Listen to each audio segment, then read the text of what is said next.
Jeffrey എപ്സ്റ്റിൻ്റെ ഫയലുകൾ പുറത്തു വന്നപ്പോൾ പല ഞെട്ടിക്കുന്ന വിവരങ്ങളും ലോകം അറിയുകയുണ്ടായി. ജെഫ്രി എപ്സ്റ്റിൻ സൃഷ്ടിച്ച ഒരു സമാന്തര ലോകം, ആ സമാന്തര ലോകത്ത് നടന്ന അത്ഭുതകരമായ പല കാര്യങ്ങളും ലോകത്തിന് മനസ്സിലാവുകയാണ്.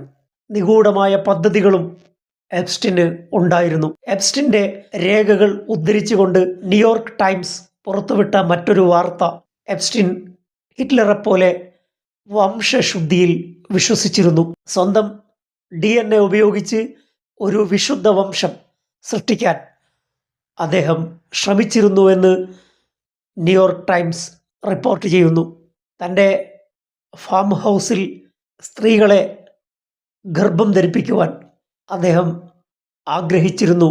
ആ ആഗ്രഹം ചില സയൻറ്റിസ്റ്റുകളുമായി പങ്കുവച്ചു എന്നാണ് ന്യൂയോർക്ക് ടൈംസ് റിപ്പോർട്ട് ചെയ്യുന്നത്. ഈ ആശയത്തെ പലരും വിളിച്ചിരുന്നത് ബേബി റാഞ്ച് എന്ന പേരിലാണ്.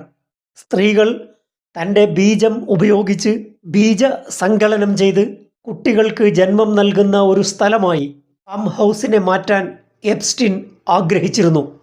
ഈ പദ്ധതി നടപ്പായതിന് തെളിവില്ലെന്ന് ന്യൂയോർക്ക് ടൈംസ് റിപ്പോർട്ട് ചെയ്യുന്നു. തൻ്റെ DNA-യിലുള്ള ഒരു വംശപരമ്പര വ്യാപിപ്പിക്കുന്നതിന് വേണ്ടി ജനിതക എഞ്ചിനീയറിംഗ് സാങ്കേതിക വിദ്യകളെക്കുറിച്ചാണ് സയൻറ്റിസ്റ്റുകളുമായി എപ്സ്റ്റിൻ ആശയവിനിമയം നടത്തിയത്.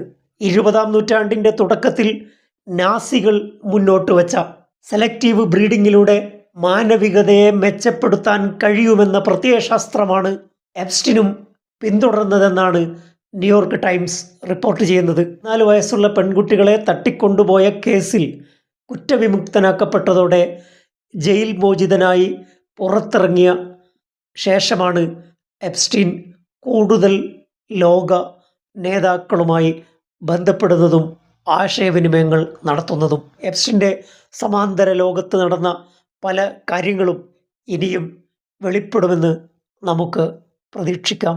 വിഷയവുമായി അടുത്ത എപ്പിസോഡിൽ. Thank you for watching.